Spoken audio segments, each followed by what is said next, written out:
সিরিয়ার দামেস্কে এজিদ ক্ষমতা দখল করলো অগণতান্ত্রিক পদ্ধতিতে, এবং সরকারি মালের কোনো হিসাব নাই, অডিট নাই, স্বৈরাচারী কায়দায় তিনি ক্ষমতা দখল করে মদিনার আহলে বায়েত যারা মদিনার নেতৃবৃন্দকে তার আনুগত্য করার জন্য বাধ্য করলো।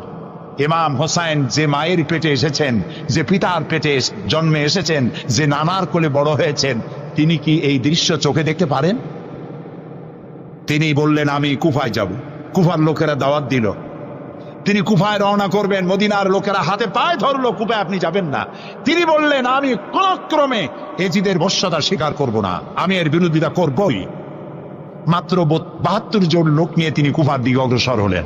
এই 72 জনের মধ্যে 40 জন পুরুষ আর 32 জন নারী আর শিশু।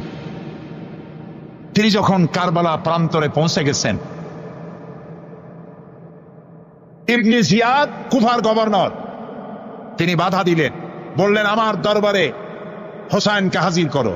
ইমাম হোসাইন বললেন যে ব্যক্তি আল্লাহর আখিরাতকে অস্বীকার করেছে, রাসূলকে অস্বীকার করেছে, আমি তার সামনে জীবন থাকতে যাব না। রাতারাতি ইয়াজিদ 6000 সৈন্য পাঠিয়ে দিল। ইমাম হোসাইনের সাথে লোক কত? মাত্র 72। 6000 লোক কি যুদ্ধ করা লাগে 72-এর সাথে? শুধু যদি মার্চ করে পায়ের তলায় পিছে 72 জন শেষ হয়ে যাবে। হযরত ইমাম হোসাইন রাতের বেলায় সঙ্গীদের বললেন, ও আমার সাথীরা, ইয়াজিদ আমার শির চায়, আমাকে চায়, আমার সঙ্গে থেকে তোমরা তোমাদের জীবনকে বিপন্ন করো না, তোমরা সবাই ফিরে চলে যাও মদিনায়। সাথীরা বললেন, ইমাম আজকে যদি আপনাকে ছেড়ে জীবনের মায়া নিয়ে মদিনায় ফিরে যাই, আর আপনার যদি শাহাদাত নসিব হয়, তাহলে কিয়ামতের দিন আল্লাহর নবীর সামনে আমরা কি জবাব দেব? আমরা আমাদের জীবন দিয়ে আপনাকে পাহারা দেব। সকালবেলায় যুদ্ধ শুরু হয়ে গেল। জোহরের নামাজ আসতে না আসতে 40 জন পুরুষ শাহাদাত বরণ করলেন। এখন একজন পুরুষ বেঁচে আছেন, ইমাম হোসাইন। তাঁবুর ভিতরে স্ত্রী এবং অন্যান্য মহিলাদের কাছ থেকে বিদায় নিতে এসেছেন। তোমাদেরকে আল্লাহর হাওয়ালা করলাম, আমি যুদ্ধে চলে যাচ্ছি। আমার চোখের সামনে আমার নানাজির দান্দার মোবারক শহীদ হওয়া ইসলাম, সাহাবীদের রক্ত দেওয়া, জীবন দেওয়া ইসলাম, খেলাফত মিটে যাবে পৃথিবী থেকে, রাজতন্ত্র প্রতিষ্ঠা হবে, আমার জীবন থাকতে আমি তা হতে দেব না। স্ত্রী এগিয়ে এলেন, বললেন, হোসাইন, জাহাদের ময়দানে থেকে আমি আপনাকে বিরত থাকতে বলবো না, তবে একটি দাবি আছে। এই যে ছোট্ট দুগ্ধপোষ্য শিশু, গত কয়েকদিন হলো ঘরে খাবার নাই, পানি নাই, আমার বুকে দুধও নাই, এই ছোট্ট বাচ্চাটিকে একটু পানির ব্যবস্থা করুন। ইমাম হোসাইন কলিজার টুকরা সন্তানকে 2 হাতে উঁচু করে এজিদি সৈন্যদের সামনে এসেছেন। এজিদি সৈন্যরা, আমার হাতের দিকে তাকাও, এটি রাসূলের আওলাদ, আমার কলিজার টুকরা সন্তান। ফোরাতের অফুরন্ত পানি প্রবাহিত হচ্ছে, একটু ফোরাতের কুলটা ছেড়ে দাও, ওর একটু পানি পান করায়। আমার সাথে তোমাদের শত্রুতা থাকতে পারে, এই নিষ্পাপ বাচ্চার সাথে তো কোনো শত্রুতা থাকার কথা নয়। তার এই আবেগপূর্ণ কথা এজিদি সৈন্যদের কলিজা স্পর্শ করল না। তারা বিষাক্ত তীর নিক্ষেপ করলো। ইমাম হোসাইনের উঁচু করে ধরা বাচ্চার বুকের ভিতর থেকে বিষাক্ত তীর প্রবেশ করে বেরিয়ে গেল অপর প্রান্ত থেকে, রক্ত ফিনকি দিয়ে বেরিয়ে এলো। ইমাম হোসাইন 2 হাতে আজলা ভরে সেই রক্ত চেহারায় মাখতে লাগলেন আর বললেন, কলিজার টুকরা সন্তান, সালেহ আলাইহিস সালামের উটনির রক্তের চাইতে তোমার রক্ত পবিত্র। হযরত সালেহ আলাইহিস সালামের চাইতে রাসূলুল্লাহর মর্যাদা অনেক বেশি, তুমি তার আওলাদ। বাচ্চাকে কোলে করে নিয়ে স্ত্রীর কাছে গিয়ে বললেন, স্ত্রী, এই নাও তোমার বাচ্চা, ঠান্ডা হয়ে গেছে, এমন পানি পান করেছে কিয়ামত পর্যন্ত পানি পানি বলে তোমারে আর বিরক্ত করবে না। ইমাম হোসাইন লড়াই করলেন ময়দানে, বহু সংখ্যক সৈন্য হতাহত করে ফোরাতের কুল উন্মুক্ত করে ঘোড়ার পৃষ্ঠ থেকে নেমে 1 আস্তা পানি তুলেছেন, পানি পান করবেন। মুখের কাছে যখন আকণ্ঠ তৃষ্ণার্ত পিপাসার্ত হোসাইন মুখের কাছে পানি নিয়েছেন, হঠাৎ ভেসে উঠল মনের পর্দায়, একটু আগে আমার কলিজার টুকরা সন্তান এই পানির অভাবে চলে গেল।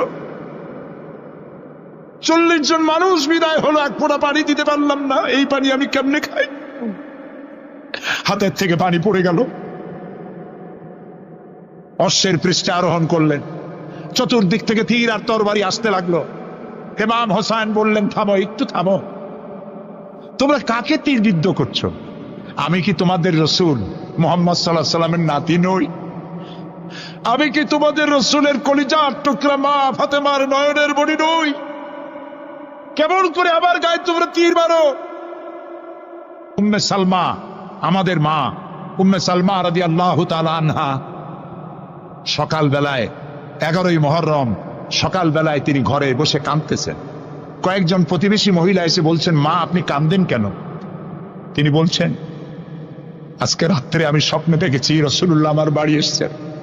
আমি দেখতে পেলাম আল্লাহ রসুলের চোখ দিয়ে পানি পড়ছে, দাড়ি মোবারক ধুলা মাখা, বুক কাটা বলি। আমি জিজ্ঞেস করলাম, ইয়া রাসূলুল্লাহ আপনি কাঁদেনই কেন? মুখখানা মলিন কেন? দাড়ি মোবারকে ধুলাবালি কেন? রাসূলুল্লাহ বললেন, উম্মে সালমা তুমি জানো না আমি এইমাত্র কারবালা থেকে এসেছি। আমি দেখে এলাম আমার কলিজার টুকরা হুসাইনের শির মোবারক তার দেহ থেকে বিচ্ছিন্ন করে ঘোড়ার পদতলি, ঘোড়া দিয়ে পদদলিত করা হয়েছে তার দেহ মোবারক। ইসলাম এত সহজে আসে নাই, অনেক রক্ত পাড়ি দিয়ে এসেছে ইসলাম। হযরতে হোসাইনের মস্তক মুবারক ইয়াজিদি সৈন্যরা একটা প্লেটে করে নিয়ে কুফার গভর্নর ইবনে জিয়াদের সামনে রেখেছে। ইবনে জিয়াদ চেয়ারে বসা, সিংহাসনে বসা, ইমাম হোসাইনের মস্তক মুবারক তার পায়ের কাছে রেখেছে। কলঙ্কিত ইতিহাস, কি করে আমি শুনাই আপনাদেরকে? ইবনে জিয়াদ চেয়ারে বসে পায়ের কাছে রাখা ইমাম হোসাইনের ঠোঁটের উপরে লাঠি দিয়া নাড়তেছে। হযরত যায়েদ রাদিয়াল্লাহু তাআলা আনহু 80 বছর বয়স, তিনি বলছেন, ইবনে জিয়াদ এতক্ষণ যা করেছো মুখ বুজে সহ্য করেছি, কিন্তু এখন যেটা তুমি করতেছো পায়ের কাছে কার ব্যথা? তুমি যে ঠোঁটের উপরে লাঠি দিয়া নাড়তেছো, আমি যায়েদ আমি দেখেছি রাসূলুল্লাহ 1000 বার এই মুখের উপরে চুমা খেয়েছে। তোমার বেয়াদবি বন্ধ করো। প্রিয় ভাই সব, রাজতন্ত্র নয়, পরামর্শ ভিত্তিক সমাজ ব্যবস্থা প্রতিষ্ঠার জন্য আল্লাহ তাআলা ইসলাম দিয়েছেন, দ্বীন দিয়েছেন। আমার ছোটবেলার কথা আমি দেখেছি সরসিরা মাদ্রাসায় পড়তাম। আব্বা টাকা দিতেন মাদ্রাসায় যাওয়ার সময়, আবার মা আবার মুরগির ডিম বিক্রি করা, বিভিন্ন জিনিস বিক্রি করা বা বাজার করা পয়সা, উদ্বৃত্ত কিছু পয়সা আব্বার অজান্তে আমার হাতের মুঠার মধ্যে দিয়ে দিতেন। যখন মাদ্রাসার দিকে রওনা হয়েছি, পর্দার আড়াল থেকে দরজা থেকে দেখতাম, যতক্ষণ তাকায় দেখতেছি চোখ থেকে পানি দরদর করে পড়তেছে। সুবহানাল্লাহ, মা কি জিনিস! আল্লাহ আল্লাহ আল্লাহ। বিদেশে যদি কারো সন্তান মারা যায়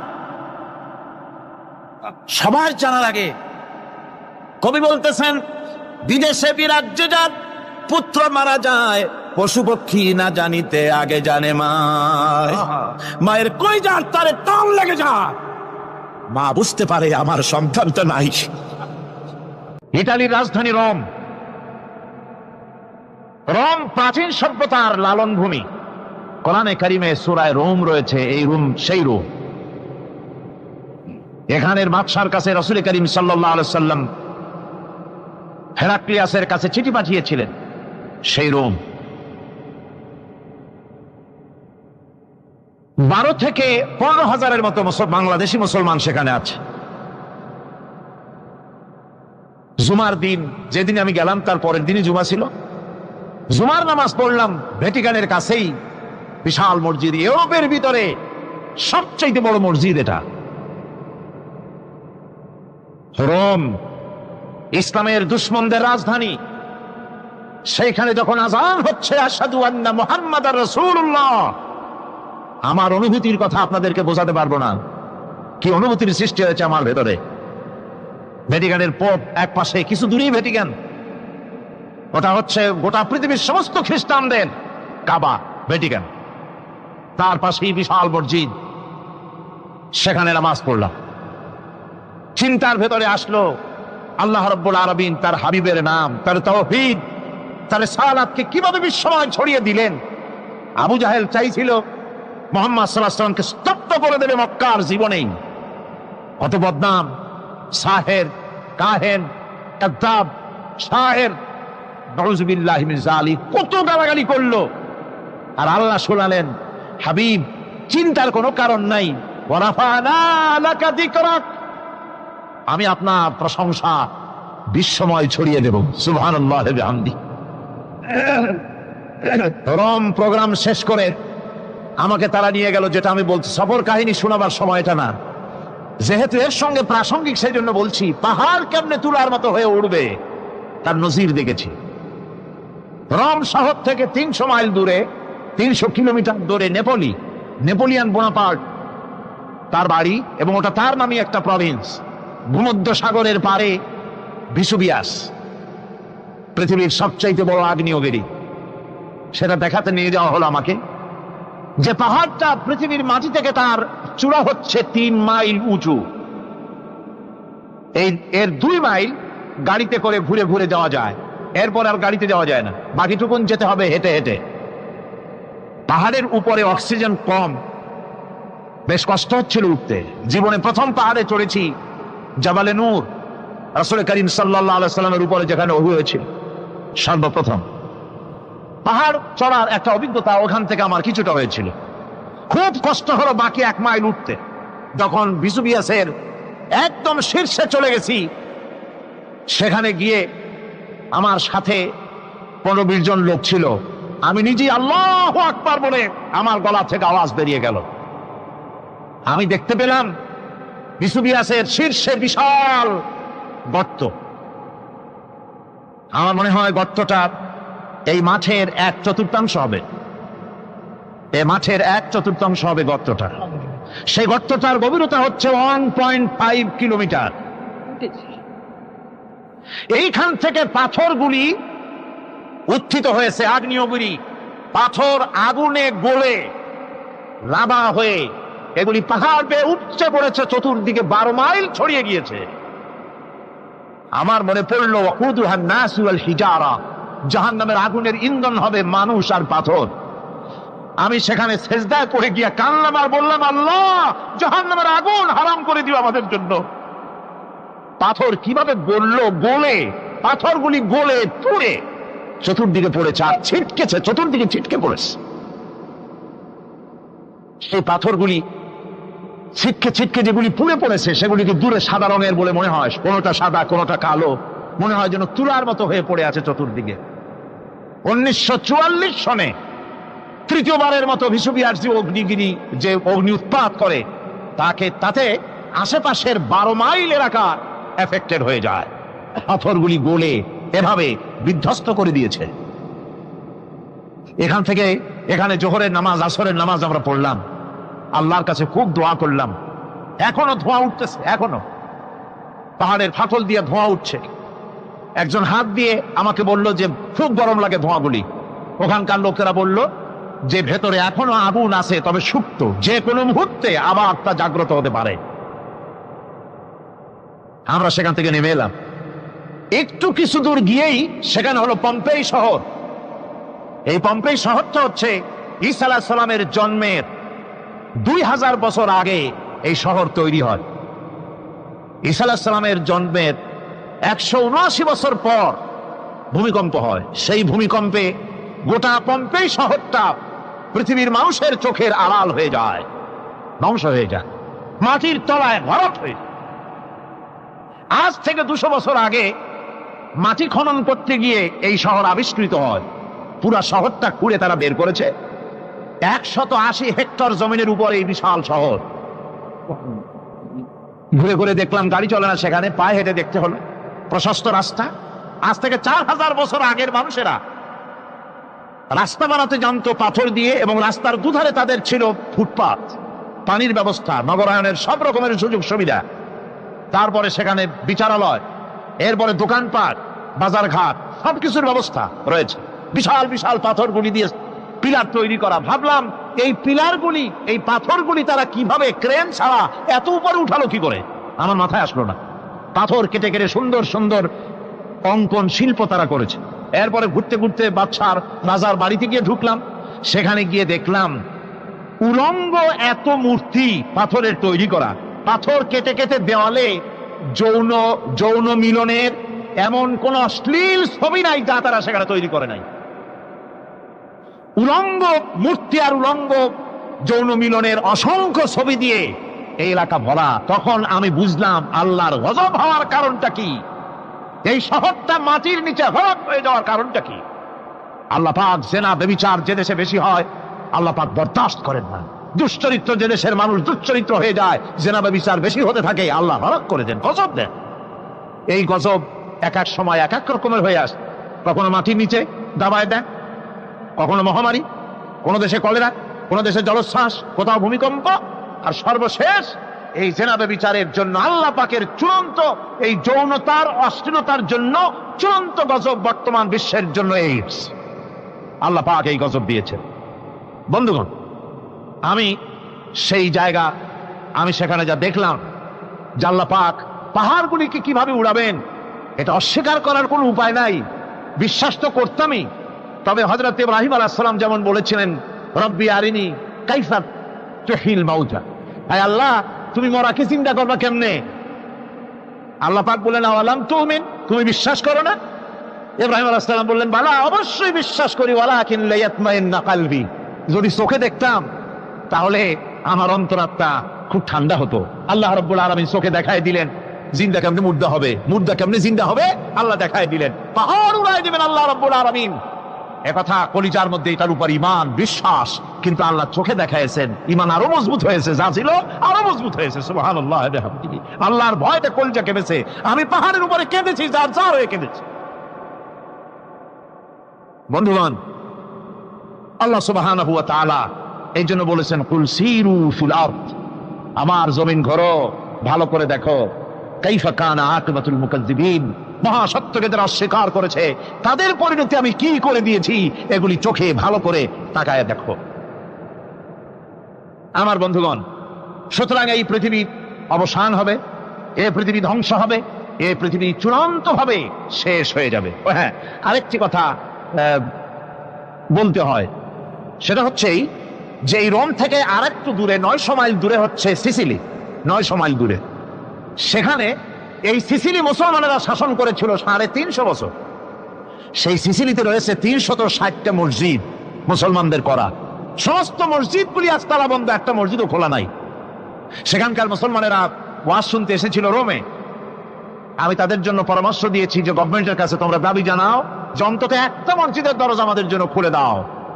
রোমের অবস্থানরত প্রবাসী বাংলাদেশি মুসলমানেরা আমাকে বলেছে, তাদের অনেকের বাড়ি চট্টগ্রামও আছে, আমাকে বলেছে তাদের চোখে পানি আসছে বলার সময় যে চিরময় তাফসীর মাহফিল যখন আসে কলিজাটা কাঁদতে থাকে যাওয়ার জন্য। তো যাওয়া তো সম্ভব না এত দূর থেকে, আমাদের সালাম বলে দিবেন যত লোক আসবে, আর আমাদের জন্য দোয়া করতে বলবেন যেন এই রোমের ভিতরে আমরা ইসলামের আদর্শের ভিত্তিতে আমরা যেন চলতে পারি। আপনারা দোয়া করুন তাদের জন্য। ভাইরা আমার, এই পৃথিবী একদিন পরিসমাপ্তি ঘটবে এবং আল্লাহর দরবারে আমাদেরকে উঠতে হবে এবং সেখানে আমাদের বিচার হবে। সেখানে আমাদের কি হবে? বিচার হবে। আল্লাহ পাক বিচারটাকে নির্ভুল করার জন্য, সঠিক করার জন্য প্রত্যেকের গলায় আমলনামা ঝুলায় রাখছেন, এখানে রেকর্ডের ব্যবস্থা করা হয়েছে। আল্লাহ পাক বলছেন ওয়া কুল্লু ইনসানিন আলজামনাহু তাইরাহু ফি উনুকিহি ওয়া নুখরিজু লাহু ইয়াওমাল কিয়ামাতি কিতাবান ইয়ালকাহু মানশুরা। আল্লাহ পাক বলেন প্রত্যেকের ভালো মন্দ কর্মফল, কর্মলিপি আমি তার গলায় ঝুলায় রেখেছি। কিয়ামতের দিন সে নিজের কাছে স্পষ্ট সব দেখতে পারবে, কোনো জিনিস বাদ পড়বে না। তার গলায় তার আমলনামা ঝুলানো আছে, সব রেকর্ড হতেছে। আমরা যা করছি সবগুলি রেকর্ড হয়ে যাচ্ছে। বর্তমান বিজ্ঞানীরা আবিষ্কার করেছে যে মানুষের শরীরের ভিতরে ডিএনএ আছে, রক্তের ভিতরে ডিএনএ, এটা একটা কোড। মানুষের রক্তের ভিতরে ডিএনএ আছে, যেমন তার ব্রেনের ভিতরে কতগুলি কোষ আছে, এক একটা কোষ এক এক ধরনের কাজ করে। অনুরূপ ভাবে তার শরীরের ভিতরে রক্তের ভিতরে ডিএনএ আছে। এই ডিএনএটা কি? এই ডিএনএটা হচ্ছে, এই ডিএনএ একটা কম্পিউটারের মতো কাজ করতেছে। লোকটা কি করবে, কোথায় যাবে, সে ভালো হবে মন্দ হবে কি হবে, সব তার ডিএনএ এর মধ্যে রেকর্ডকৃত আছে।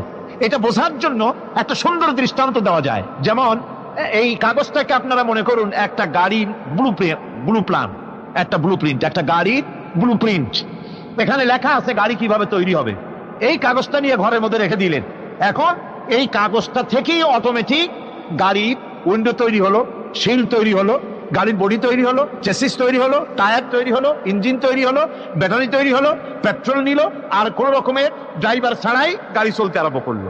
এই কথাটা যদি মনের মাথার মধ্যে আনতে পারেন যে এটা কিভাবে হইতে পারে, এতে লেখা অনুযায়ী যেভাবে হওয়া যদি সম্ভব হয়, অনুরূপ ভাবে মানুষের রক্তের ভিতরে ডিএনএ এর আবিষ্কার করেছে। এর ভিতরে মানুষের ভালো মন্দ, কোথায় যাবে কি করবে, সবকিছু এর মধ্যে রয়েছে। কোরআনে কারীমে আল্লাহ রাব্বুল আলামিন, আমি গত বছর বলছিলাম যে বিজ্ঞানের আবিষ্কার যত বাড়বে কোরআন বোঝা মানুষের জন্য তত সহজ হবে। কোন সুবহানাল্লাহ। কোরআন বোঝা মানুষের জন্য তত সহজ হবে। সুতরাং মানুষের গলার সাথে আল্লাহ পাক বলছেন যে একটা আমলনামা আমি ঝুলাই দিয়েছি তার গলার সাথে, সে যা করতেছে ওখানে সব লিপিবদ্ধ হচ্ছে, কম্পিউটারাইজড, কম্পিউটারের মতো এগুলি সব গ্রহণ করতেছে। এগুলি কিয়ামতের দিন তার সামনে হাজির করা হবে। কিয়ামতে যখন আমলনামা তার সামনে দিয়ে বলা হবে, ইকরা কিতাবাকা কাফা বিনাফসিকাল ইয়াওমা আলাইকা হাসিবা, তাকে বলা হবে নিজের কর্মলিপি নিজেই পড়ো, আজ তুমি তোমার নিজের হিসাব নিতে যথেষ্ট।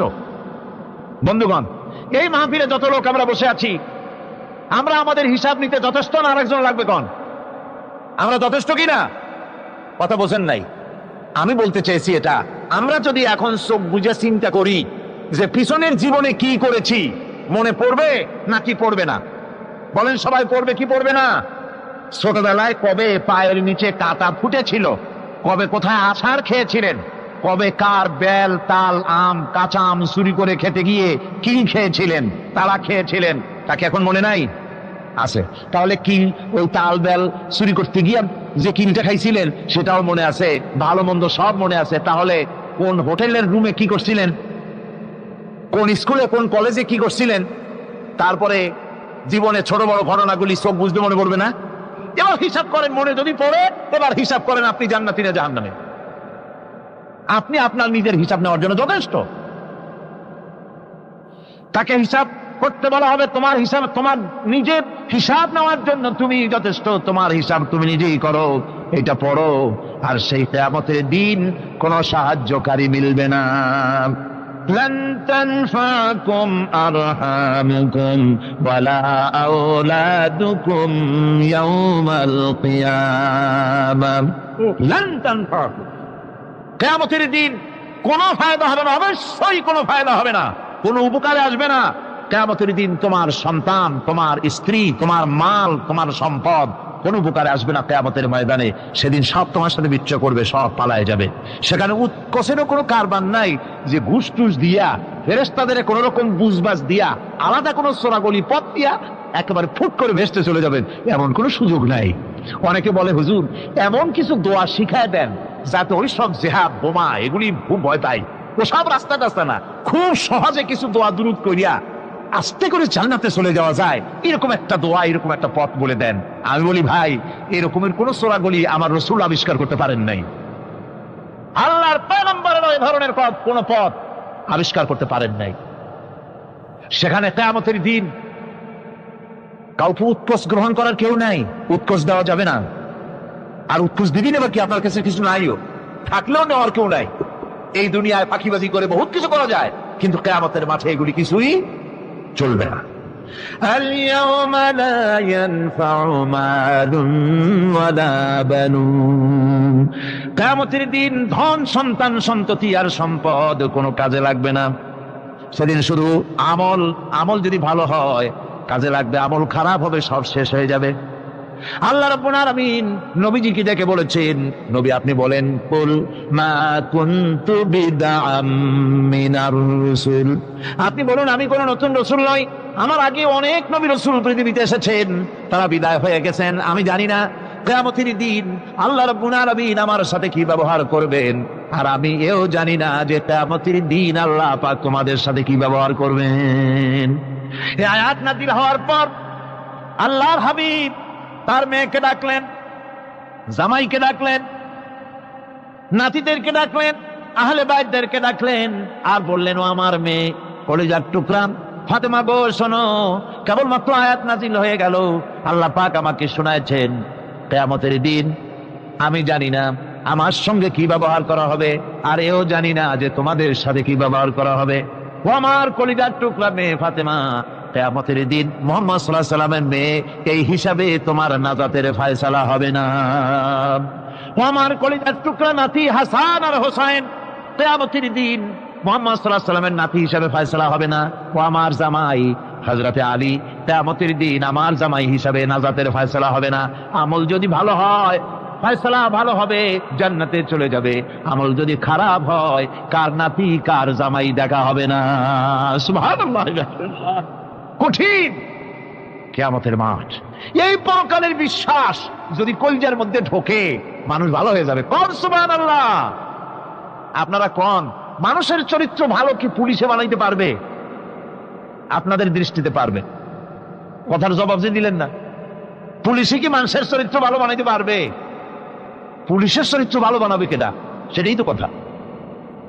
মানুষের চরিত্র যাতে ভালো থাকে, মানুষের জন্য খারাপ কাম না করে সেজন্য পুলিশ, পুলিশ যাতে খারাপ কাম না করে সেজন্য আরো একটা ডিপার্টমেন্ট আছে না, তারা যাতে খারাপ কাজ না করে সেজন্য আর একটা এন্টি করাপশনের আবার এন্টি করাপশন আছে, তার উপর আবার এন্টি করাপশন আছে।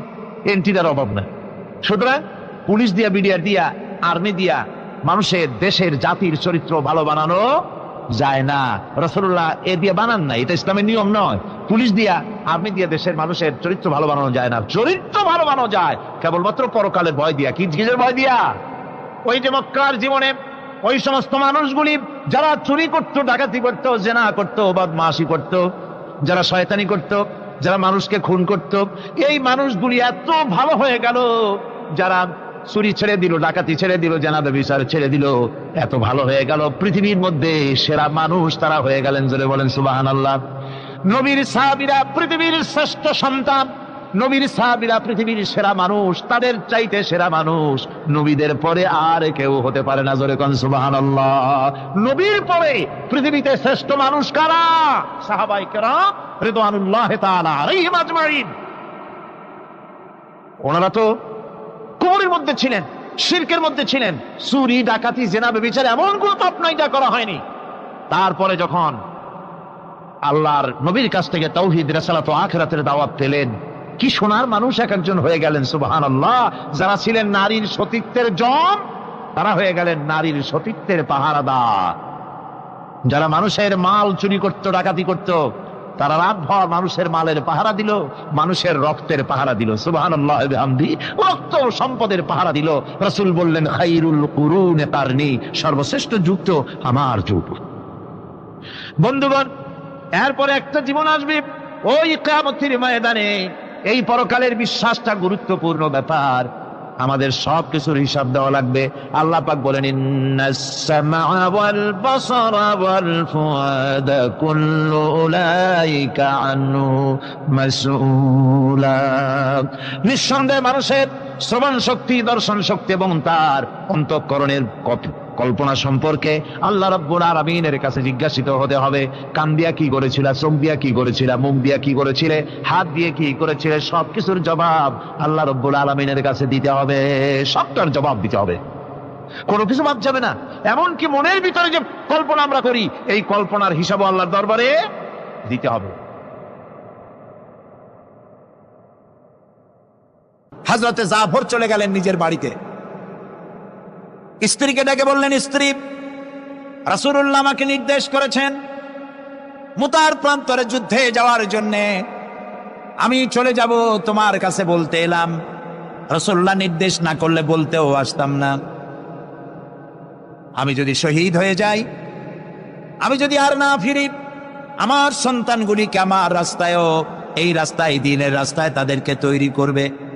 স্ত্রী বলছেন, হে আমার স্বামী, রাসূলুল্লাহ নির্দেশ করেছেন জিহাদের ময়দানে যাওয়ার জন্য, আমি আপনাকে বাধা দেওয়ার হিম্মত রাখি না, তবে আমি আল্লাহর কাছে হাত তুলে বলি। তিনি দোয়া করতে লাগলেন, রব্বুল আলামিন, আমার স্বামী রাসূলুল্লাহর নির্দেশে জিহাদের ময়দানে যেতেছেন, তুমি মেহেরবানি করে আমার স্বামীকে জিহাদের গাজী বানায়া আমার কাছে ফিরাইয়া দিও।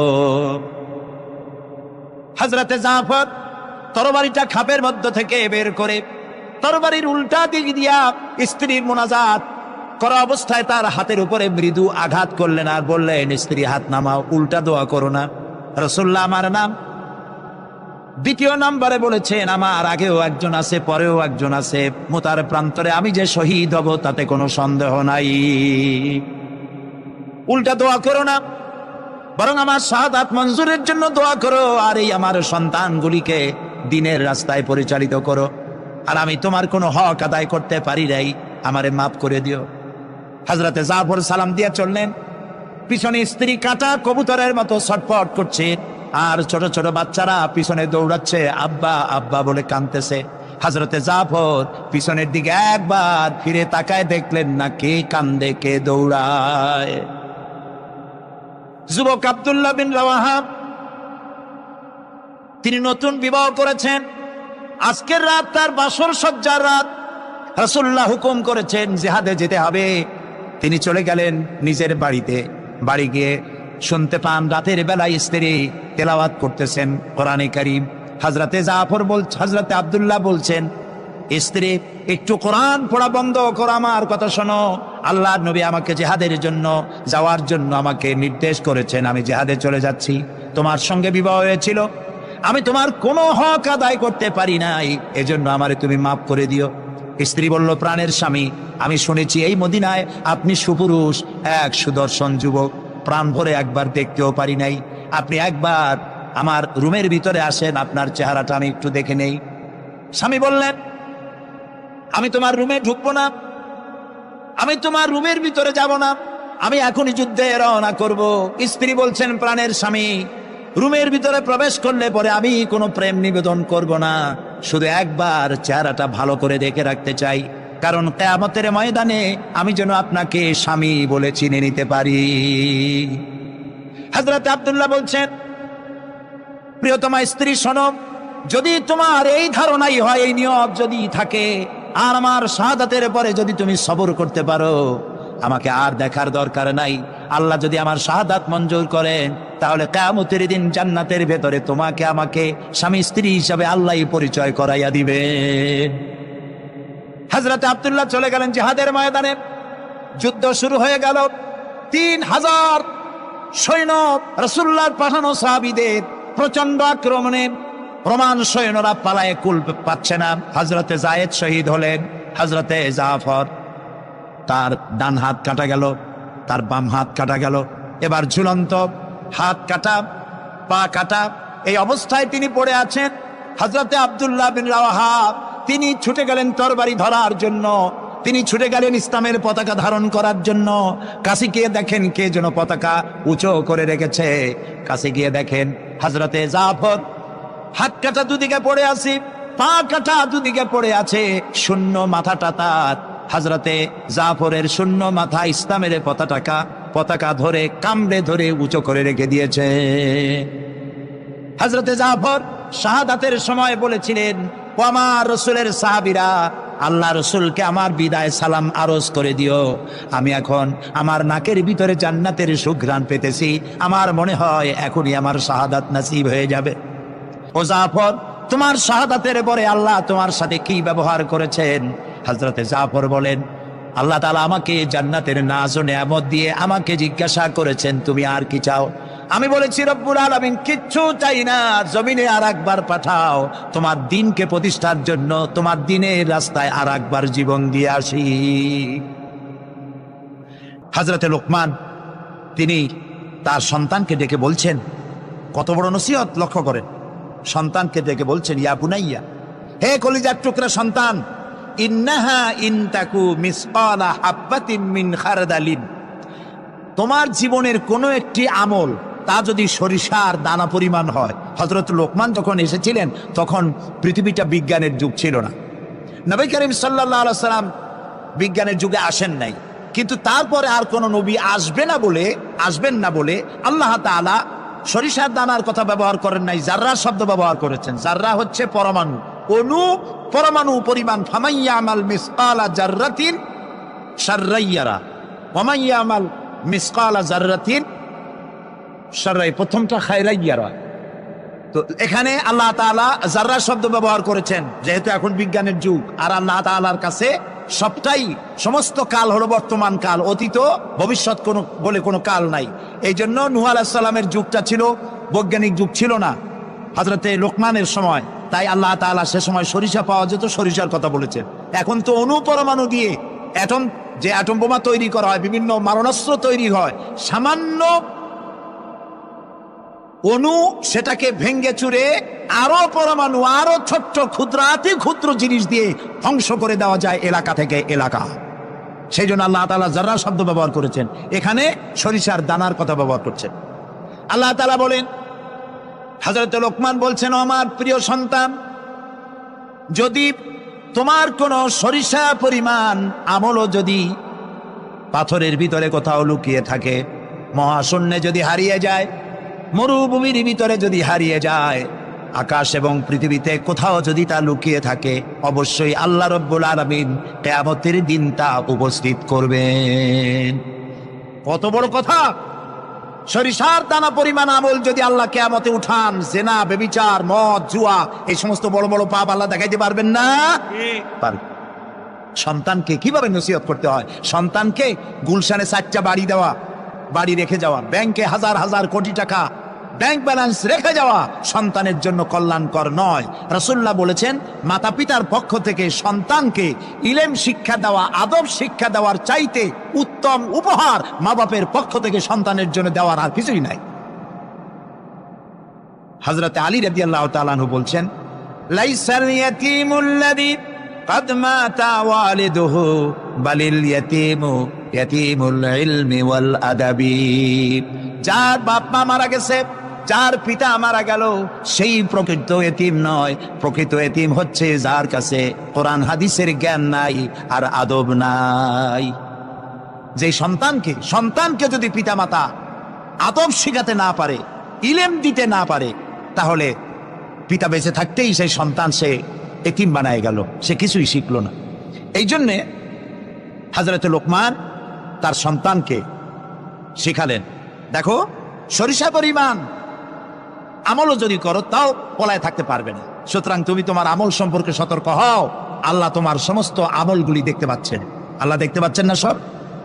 আল্লাহ রাব্বুল আলামিন বলেন, وَيَعْلَمُ مَا فِي الْبَرِّ وَالْبَحْرِ وَمَا تَسْقُطُ مِنْ وَرَقَةٍ إِلَّا يَعْلَمُهَا। এই পৃথিবীতে যদি কোনো একটি সমুদ্রের মধ্যে কি হয়, স্থলভাবে কি হয়, আল্লাহ রাব্বুল আলামিন বলেন আমি জানি। শুধু তাই নয়, পৃথিবীর কোনো একটি গাছের পাতা যদি পড়ে যায়, তাহলে কোন দেশের কোন গাছের কোন পাতাটি পড়েছে আমি আল্লাহ রাব্বুল আলামিনের দরবারে তার খবর হয়ে যায়। এই কথা যদি পিতা মাতা সন্তানদেরকে কাছে নিয়ে যদি বলে, বাবা জেনা, ব্যভিচার, মদ, জুয়া, শয়তানি, চাঁদাবাজি, মাস্তানি এগুলি করবা না, এগুলি একদিন মরা লাগবে, আল্লাহর কাছে হিসাব দিতে হবে।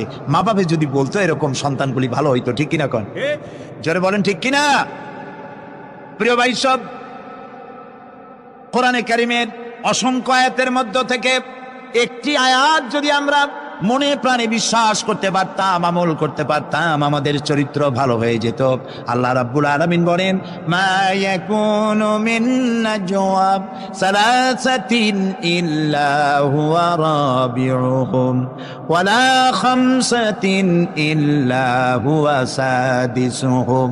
আল্লাহ তাআলা বলেন, শোনো, যেখানে তোমরা তিনজনে মিলে পরামর্শ করো, তিনজনে মিলে যেখানে পরামর্শ করো, মনে করো ওখানে তোমরা তিনজন নও, চতুর্থ আর এক সত্তা সেখানে আছে, নাম কি তার? বলেন, ওয়ালা খামসাতিন ইল্লা হুয়া সাদিসুহুম। যেখানে 5 জন তোমরা পরামর্শ করো, সেখানে ষষ্ঠ আর এক সত্তা আছে, তার নাম কি? আল্লাহ। ওয়ালা আদনা মিন যালিকা ওয়ালা আকসারা ইল্লা হুয়া মাহুম আইনামা কানু। এর থেকে সংখ্যা যদি কম হও, এর থেকে সংখ্যা যদি বেশি হও, তুমি যেখানে আমি আল্লাহ সেখানে। সুবহানাল্লাহ। প্রিয় ভাই সব, এই যত বোমাবাজি হয়, গ্রেনেড বাজি হয়, কোনো না কোনো জায়গায় পরামর্শ হয় না, হয় না? পরামর্শ হয়। শেখ বেলাল উদ্দিন খুলনার দৈনিক সংগ্রামের প্রতিনিধি ছিলেন। আজকের পত্রিকা দেখতে পেলাম তাকে হত্যা করার জন্য পরামর্শ হয়েছিল এবং সেখানে খুনিকে 1.5 লক্ষ টাকা পুরস্কার দিয়ে 20,000 টাকা অগ্রিম করা হয়েছিল। এরকম একজন ভালো সাংবাদিককে হত্যা করার জন্য পরামর্শ করা হলো।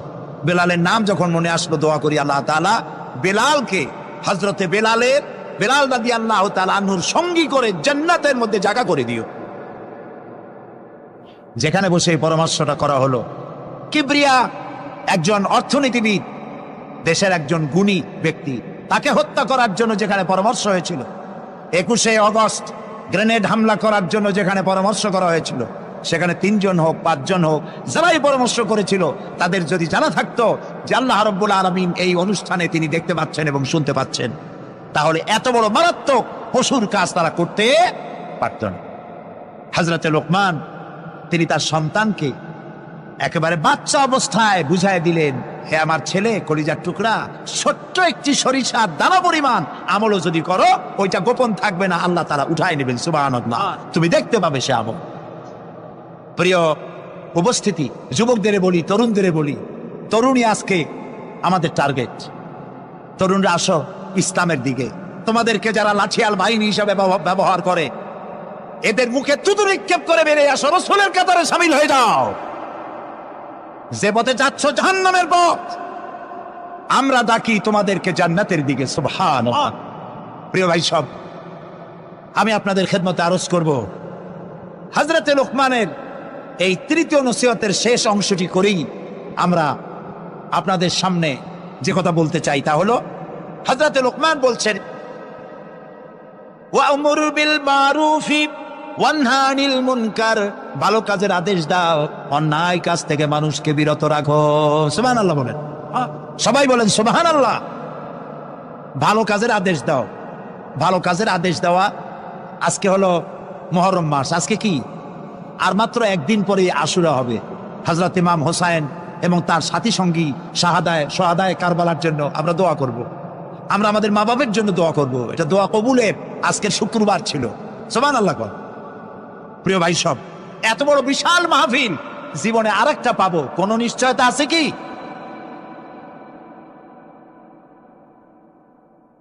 3 নম্বর নসিহতের শেষ অংশ হচ্ছে, হে প্রিয় বৎস, ভালো কাজের আদেশ করবা আর অন্যায় কাজের বিরোধিতা করবা। ভালো কাজের আদেশ আমরা এখন ভুলে গেছি, করি না। অন্যায় কাজ থেকেও মানুষকে ফিরায় রাখি না। অন্যায় চোখের সামনে হয়, তাও আমরা প্রতিবাদ করি না। এই প্রতিবাদী কণ্ঠ হতে হবে আমাদের। রাসূলুল্লাহ বলেছেন, মান রা মিনকুম মুনকারান ফালিয়ুগাইয়িরহু বিয়াদি ফাইন লাম ইয়াস্তাতি ফাবিলিসানি ফাইন লাম ইয়াস্তাতি ফাবিকলবি ওয়া যালিকা আযআফুল ঈমান।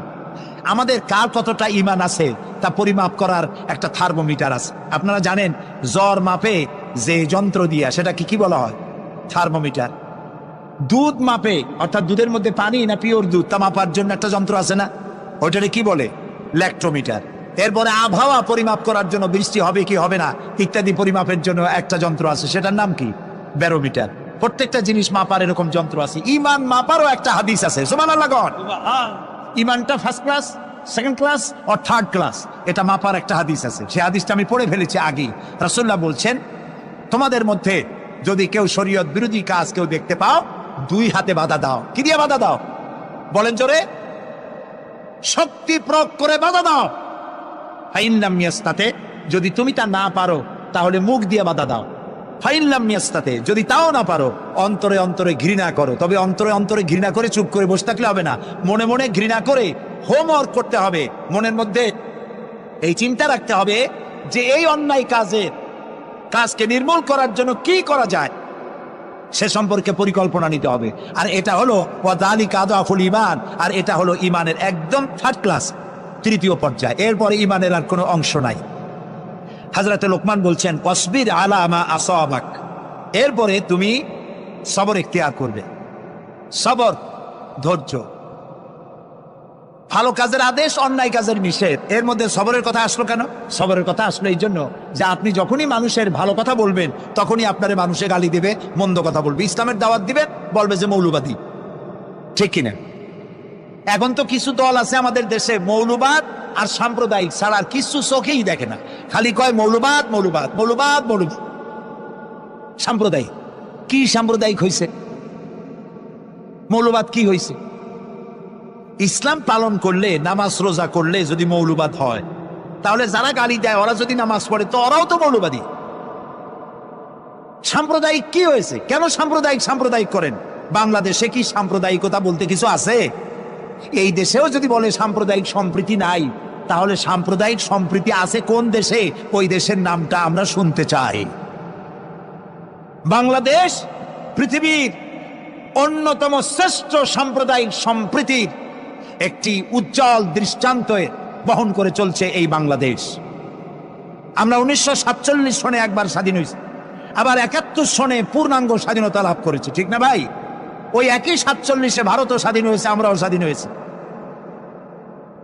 আমাদের দেশে 47 থেকে নিয়ে এই পর্যন্ত সাম্প্রদায়িক দাঙ্গা, কমিউনাল রায়ট, ধর্মীয় মারামারি, হিন্দু মুসলমানে সাম্প্রদায়িক মারামারি, খুনাখুনি হয়েছে বলেন? হয়ে থাকলে কোথায় হয়েছে বলেন? হয়েছে কোথাও? হয়নি।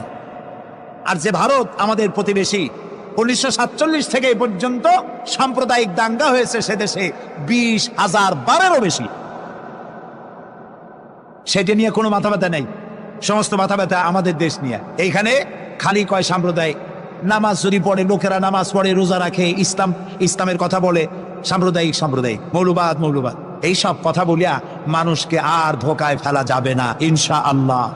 এখন মানুষ অনেক জাগ্রত, অনেক জাগ্রত। এই যে সন্ত্রাস, আলহামদুলিল্লাহ তাআলা বলেন ওয়াকুল্লা ইনসানিন আলজামনাহু তাইরাহু ফি উনুকি ওয়া নুখরিজু লাহু ইয়াওমাল কিয়ামাতি কিতাবান ইয়ালকাহু মানশুরা ওয়াকুল্লা ইনসানিন আলজামনাহু তাইরাহু ফি উনুকি।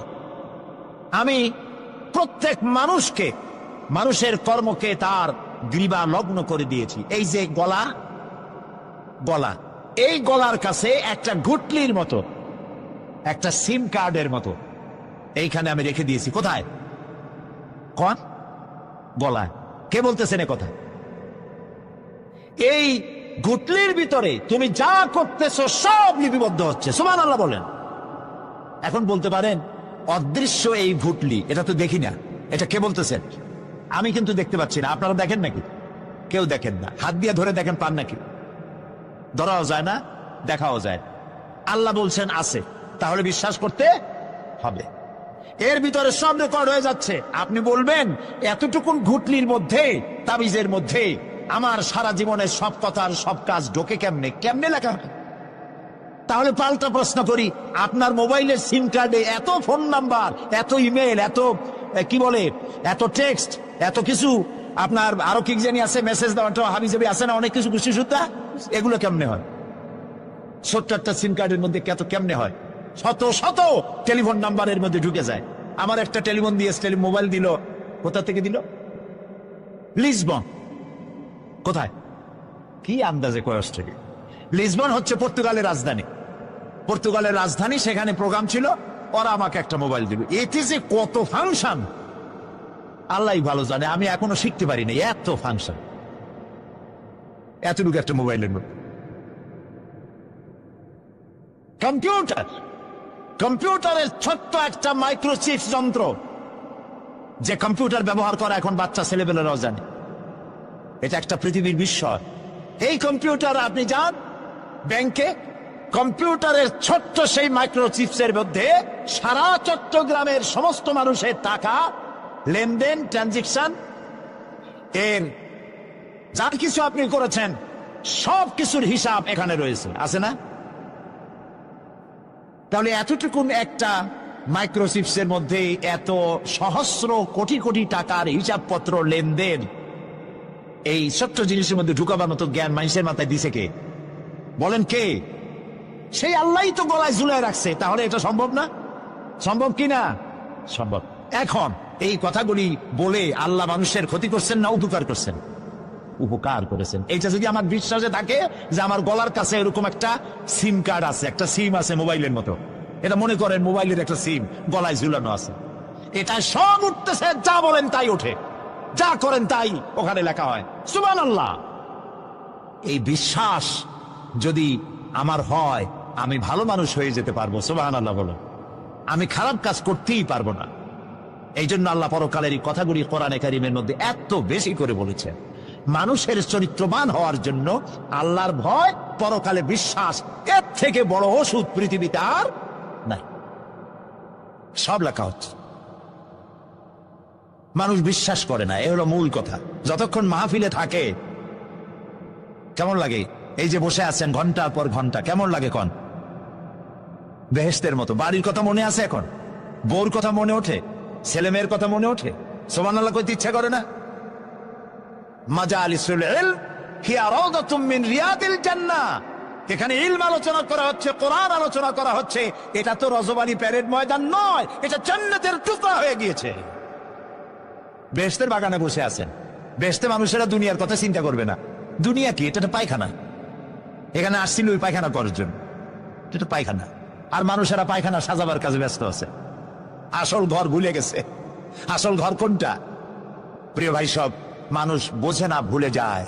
সিগারেটের প্রত্যেকটা প্যাকেটে লেখা থাকে ইহা স্বাস্থ্যের জন্য ক্ষতিকর, তারপরেও কি টানা টানে দেখছেন? বিশ্বাস করেন, গাছ হয়ে গেছে। এই আমলনামা তৈরি হচ্ছে, হঠাৎ করে কিয়ামতে বানায় দেওয়া হবে না। আপনার আমার বডির সাথে লাগানো ওই সিম কার্ডে সব লেখা হয়ে যাচ্ছে।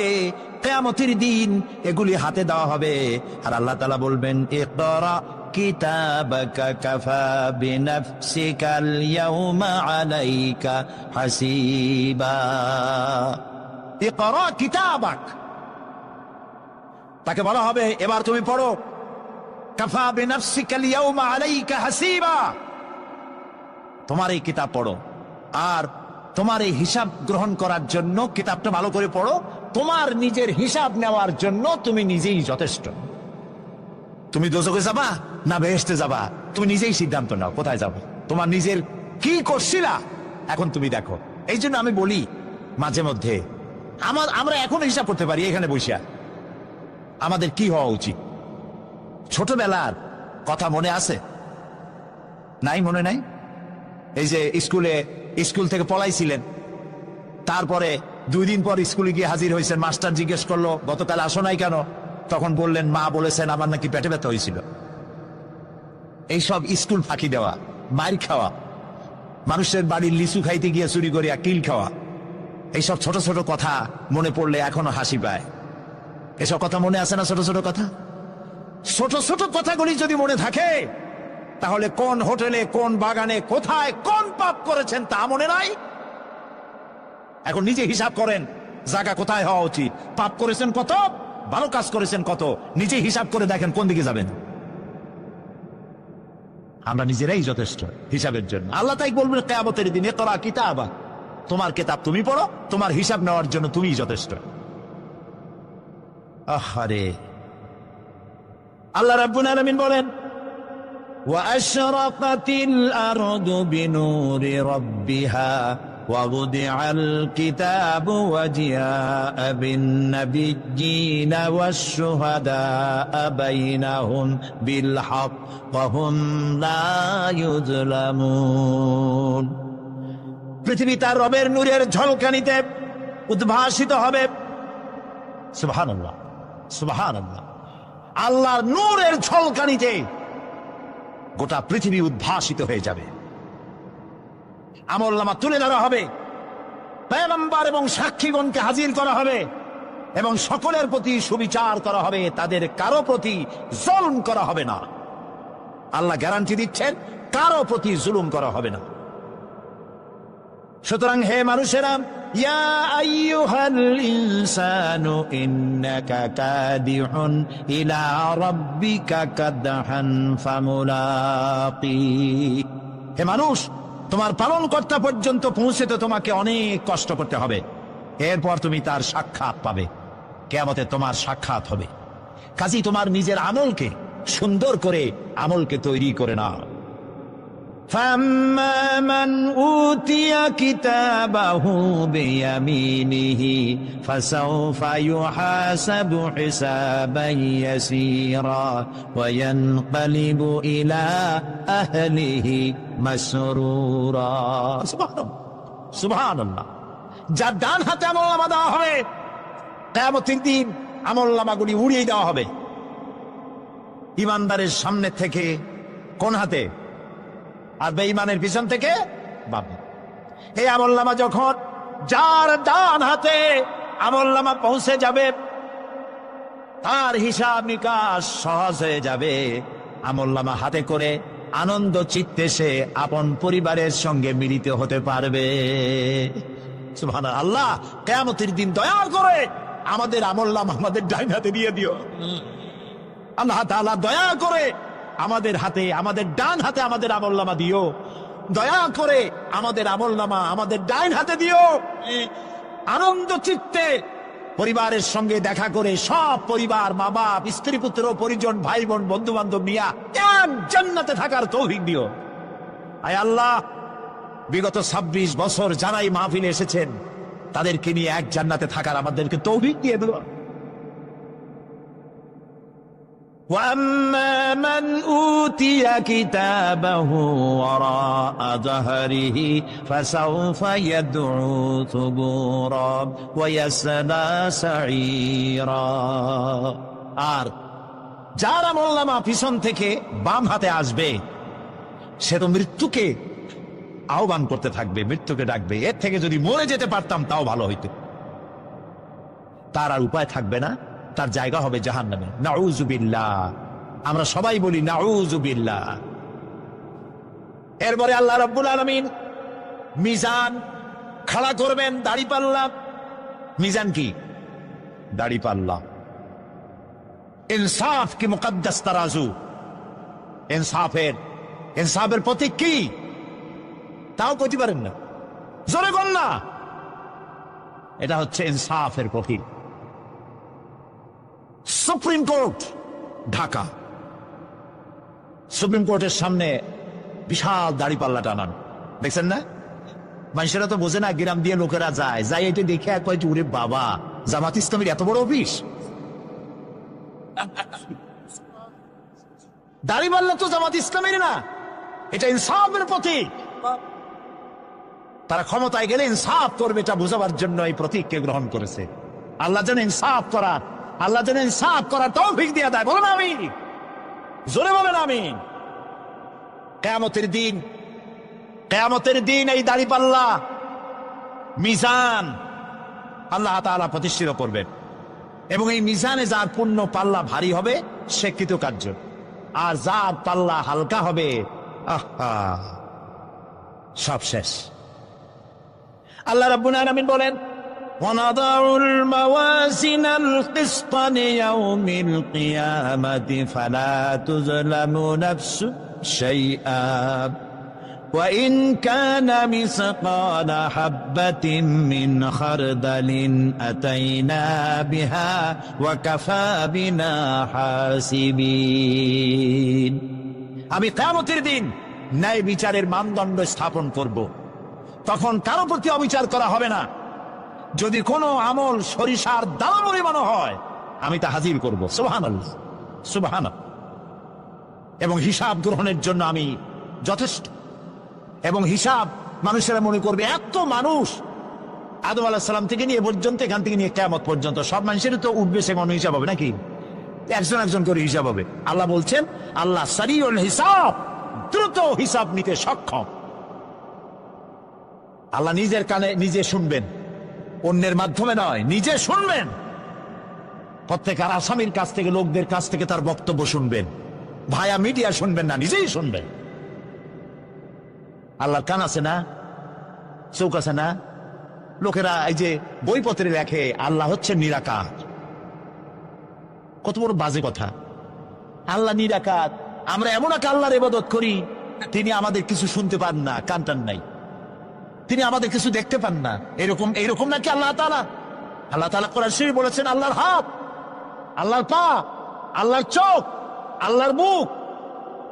তবে এগুলি কিরকম? আল্লাহর হাত পা চোখ কেমন, আকারটা কেমন, এর একটাই জবাব। কয়টা জবাব? জোরে বলেন। একটাই জবাব, আল্লাহর যেমন হওয়া উচিত তেমন। সুবহানাল্লাহ বলে, সুবহানাল্লাহ বলে। এর থেকে আর কোনো জবাব নাই, এই একটাই জবাব, আল্লাহর যেমন হওয়া উচিত ঠিক তেমন। লাইসা কামিসলিহি শাইউন, আল্লাহর অনুরূপ, আল্লাহর মতো আকাশেও কিছু নাই, জমিনেও কিছু নাই। এটা আমাদের ঈমান, এটা আমাদের কি ঈমান। সুতরাং তিনি জুলুম করবেন না এবং হিসাব নিবেন, আর যথার্থ হিসাব নিবেন, সেখানে কারো প্রতি কোনো জুলুম করা হবে না। ومن خفت موازينه فأولئك الذين خسروا أنفسهم بما كانوا بآياتنا يظلمون। আর যাদের পাল্লা হালকা হবে তারা তো শুধু নিজেদেরই ক্ষতি সাধন করবে, কেননা তারা আমার আয়াত সমূহকে অস্বীকার করত। আল্লাহর যারা অস্বীকার করত, আখেরাত নাই, কিয়ামত নাই, বেহেশত নাই, কবরের মধ্যে কোনো শাস্তি নাই, কবরের কোনো প্রশ্ন নাই, এগুলি যারা বলতো তারা কিয়ামতে ক্ষতিগ্রস্ত হবে। এখন কিয়ামতের দিন মিজান আমরা হালকা করতে চাই না ভারী করতে চাই? জবাব চাই। কি করবেন? যদি ভারী করতে চান নেক আমল বেশি বেশি করবেন। আর একটি হাদিস শোনাবো, যেই হাদিসের ভিতরে পাল্লা ভারী করার মতো কথা নবীজি বলেছেন, শুনবেন নাকি? বুখারী শরীফের শেষ হাদিস, আল্লাহর নবী বলেন, কালিমাতানে হাবিবাতানে ইলার রহমান খাফিফাতানে আলাল লিসান সাকিলাতানে ফিল মিজান সুবহানাল্লাহি ওয়া বিহামদিহি সুবহানাল্লাহিল আযীম। নবীজি বলেন, দুইটা কালেমা, দুটি শব্দ আল্লাহর কাছে খুবই প্রিয়, মুখে উচ্চারণ করা একেবারেই হালকা, আর কিয়ামতের দিন এই শব্দ দুটি দিয়ে আল্লাহ রাব্বুল আলামিন মিজানের পাল্লাকে ভারী করে দিবেন। সেই শব্দ দুটি হলো, পড়েন আমার সাথে, সুবহানাল্লাহি ওয়া বিহামদিহি সুবহানাল্লাহিল আযীম। সবাই পড়েন, সুবহানাল্লাহি ওয়া বিহামদিহি সুবহানাল্লাহিল আযীম, সুবহানাল্লাহি ওয়া বিহামদিহি সুবহানাল্লাহিল আযীম। জান্নাতের ভিতরে মানুষের কোনো দুঃখ থাকবে না। কাদের দুঃখ থাকবে না? জান্নাতীদের। কথা কি শোনেন? সাথে সাথে ঠাস ঠাস করে জবাব দিতে পারেন না কেন? জান্নাতীদের ভেতরে, জান্নাতীদের কি থাকবে না? কোনো দুঃখ থাকবে না। একটা দুঃখ থাকবে। কটা দুঃখ? একটা দুঃখ থাকবে। জান্নাতীরা জান্নাতের ভেতরে মনে মনে ভাববে, কারণ জান্নাত তো সকলের জন্য একরকম হবে না। কারো হবে ফার্স্ট ক্লাস, কারো হবে ডিলাক্স, কারো হবে সুইট ডিলাক্স, কারো হবে সেকেন্ড ক্লাস।